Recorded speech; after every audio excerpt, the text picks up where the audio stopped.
Recently, I've been getting a lot of questions about my goats, and today I wanted to go ahead and answer those for you. So will I ever remove this fence separating the goats? And the answer is no, I won't be removing it completely. So Phoebe and Maya with Henry and Oscar. But what I will be doing is replacing it so it's a more solid fence in the future. Well, hopefully in the near future. Just because I'm not a fan of the electric fence. It works, but it's not like perfect, and having proper stock fencing will just do generally a much better job. I've had a lot of questions about walking my goats, and I don't walk my goats just because I don't really need to. Henry and Oscar are all right in their field, they're very well behaved. Phoebe and Maya are all right in their field, they're very well behaved. And just because I've got enough space for them and they've got plenty to do, lots to keep them busy. I can't really legally walk my pig and goats around just because it can spread disease between like sheep and goats and stuff.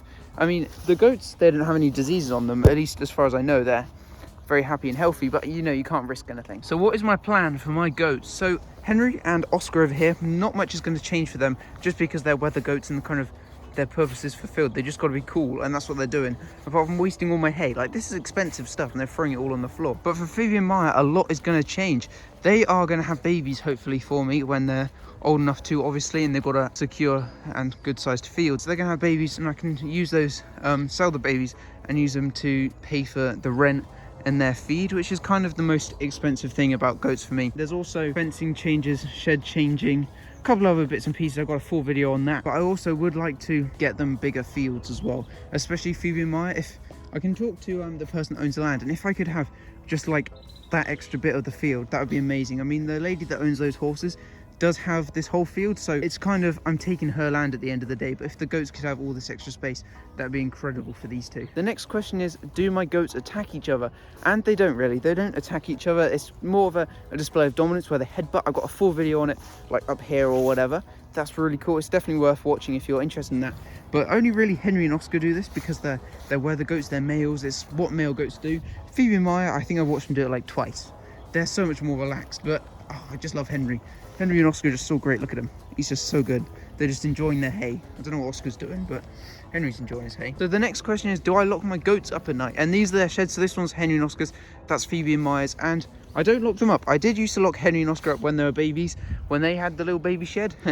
When they were small, over the first sort of few months I had them, I did shut them away. But for now, I don't really need to, partly because Henry and Oscar hate being shut in. They'll like headbutt the door and that sort of thing, but also just because I'm out here when it gets light in the morning to feed them, and I'm out here when it gets dark as well, so I know they're kind of all right. There's also a lot of people that walk past that know the goats and know that I own them and can always contact me if anything's wrong, and normally they're okay. But in the past, things have happened and I've been called up, or somebody's come to my door and said, "What, Oscar?"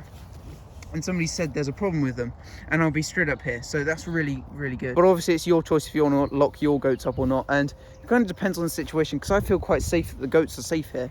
But if you live somewhere where you don't want to leave them out at night, I do recommend shutting them away. It's all up to personal choice, really. Also, if you have any questions that I haven't answered in this video, do leave them in the comments and we'll get to them next time. Does the goat's hay ever get wet when it rains? And if I leave it out in the rain, obviously it gets wet, but what I do is I try my best to make sure it's not here when it's raining, and if it is raining all day, I'll give them some extra barley straw to eat in their shed. I just try my best to time it so I'm out here when it's not raining, because the goats hate the rain. They'll just be in their shed anyway, so it's not worth putting hay out here if they're not going to eat it and it's just going to get destroyed. This next question kind of relates to the first one, and will the girls ever get a bigger field? And yes, they will, because obviously this isn't big enough for them, and I don't really feel happy with them staying in this sort of sized field for another few years or whatever. So I would like to get them more space, and yeah, that would be amazing if I could. That's just one of the future goals and one of the things I'm working towards. So if you want to kind of support that project, do give us a subscribe, leave a comment and like the video. So the last question is, how old do your goats have to be to have kids of their own? And normally the earliest anybody recommends is 2 years old, just because it gives them enough time to kind of grow and develop. It takes about 5 months for a goat kid to kind of grow and develop inside of the goat, and then after that they have their babies. So if you want to have kids from your goats, always do it kind of 5 months before you want to have your kids, so you're like planning ahead. So normally I think the goal for these two is I'll probably not do it this year, but like wait next year and then have them like next January, so almost 2 years I think, and then I'll be like ready, because I want them to have it in January because there's less parasites, and that sort of thing. It's just quite a nice, easy time to raise your kids. Thanks for watching, and if you've got any more questions, do leave them in the comments. And I hope I kind of gave you good answers for some of those questions. I think there's a mixture from like TikTok and YouTube and one of these sort of Q&A videos, because I want to start like doing them every week, or kind of have like a set cycle of when they are, because then it's kind of viewer interactions and you kind of get answers to your questions. So yeah, thanks for watching, and I'll catch you guys in the next video.